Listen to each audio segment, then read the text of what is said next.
സ്വകാര്യ വാഹനങ്ങൾ പണം വാങ്ങി ഉപയോഗിക്കുന്നത് ശ്രദ്ധയിൽപ്പെട്ടാൽ ശക്തമായ നടപടിയെടുക്കുമെന്ന് മന്ത്രി കെ.ബി. ഗണേഷ് കുമാർ. ആർ.സി. ഉടമയുടെ ഭാര്യയ്ക്കോ സഹോദരങ്ങൾക്കോ സുഹൃത്തുക്കൾക്കോ ഒക്കെ വണ്ടി ഓടിക്കാം. എന്നാൽ യാതൊരു ബന്ധവുമില്ലാത്തവർക്ക് പണം വാങ്ങിച്ച് വാഹനം ഓടിക്കാൻ നൽകരുതെന്ന് അദ്ദേഹം പറഞ്ഞു. ഇരുട്ടുകൊണ്ട് ഓട്ട അടയ്ക്കേണ്ട, തെറ്റിദ്ധരിപ്പിക്കാൻ ശ്രമിക്കുകയും വേണ്ട. വാഹനം വാടകയ്ക്ക് നൽകണമെന്നുണ്ടെങ്കിൽ അത് നിയമപരമായി വേണം നൽകാൻ. അങ്ങനെ ചെയ്യണമെന്നുണ്ടെങ്കിൽ രജിസ്റ്റർ ചെയ്യണം. അല്ലാതെ പാവം ടാക്സിക്കാരുടെ വയറ്റത്തടിക്കരുതെന്ന് അദ്ദേഹം പറഞ്ഞു. നികുതി അടച്ച ശേഷമാണ് ടാക്സിയും ഓട്ടോയുമൊക്കെ ഓടുന്നത്. അങ്ങനെയുള്ളവരെ മണ്ടന്മാരാക്കി ചിലർ നികുതി അടക്കാതെ വാഹനം വാടകയ്ക്ക് കൊടുക്കുന്നത് തെറ്റാണ്. ആലപ്പുഴ അപകടത്തിലും ഇതാണ് സംഭവിച്ചത്. പണം വാങ്ങിയാണ് കാറുടമ വിദ്യാർത്ഥികൾക്ക് വാഹനം നൽകിയതെന്ന് മന്ത്രി വ്യക്തമാക്കി.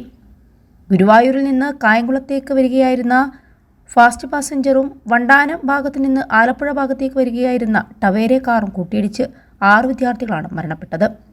21 ലക്ഷത്തോളം സന്തുഷ്ടരായ ഉപഭോക്താക്കളും 2 ലക്ഷത്തോളം തിമിര ശസ്ത്രക്രിയകളും പൂർത്തിയാക്കിയ മലബാറിലെ ഏക കണ്ണാശുപത്രി Alsalama high hospital, hospital road, Perinthalmanna. Ambalappuzha Kakkazham സ്വദേശി ഷമീൽ ഖാന്റെ കാറായിരുന്നു വിദ്യാർത്ഥികൾ ഉപയോഗിച്ചത്. വാഹനം വാടകയ്ക്ക് നൽകാനുള്ള ലൈസൻസ് വാഹന ഉടമയ്ക്കില്ല. വണ്ടാനം മെഡിക്കൽ കോളേജിലെ വിദ്യാർത്ഥികളുമായുള്ള പരിചയത്തിന്റെ പേരിലാണ് വാഹനം വിട്ടു നൽകിയതെന്നായിരുന്നു ഷെമിൽ പറഞ്ഞത്. വാടകയ്ക്ക് കൊടുത്തതല്ലെന്നും ഇയാൾ മുൻപ് പറഞ്ഞിരുന്നു. അതേസമയം വാടകയ്ക്ക് നൽകുന്ന സ്വകാര്യ വാഹനങ്ങളെ പരിശോധനയിലൂടെ കണ്ടെത്താനും മോട്ടോർ വാഹന വകുപ്പും തീരുമാനിച്ചിട്ടുണ്ട്.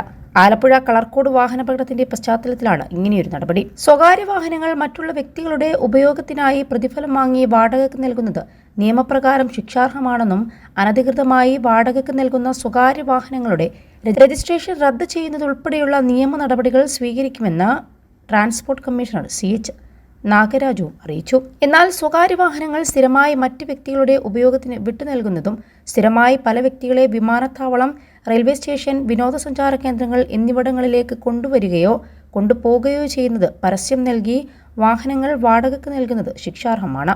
ഇത്തരം കാര്യങ്ങൾ ശ്രദ്ധയിൽപ്പെട്ടാൽ കർശന നടപടി സ്വീകരിക്കുമെന്ന് MVDയും മന്ത്രി ഗണേഷ് കുമാറും അറിയിച്ചിട്ടുണ്ട്.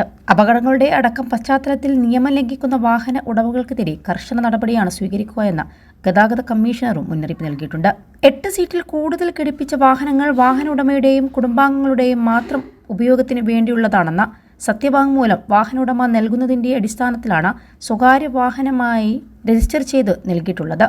ഇത്തരം വാഹനങ്ങൾ എന്താവശ്യത്തിനായാലും മറ്റുള്ളവരുടെ ഉപയോഗത്തിന് വിട്ടു നൽകുന്നത് നിയമവിരുദ്ധമാണ്. Don't worry money, ഉണ്ടെന്നീ മണി ഈസിയായി നേടൂ വള്ളുവനാട് ഈസി മണി. ആവശ്യം ഏതുമാകട്ടെ, പണം ഞങ്ങൾ തരും.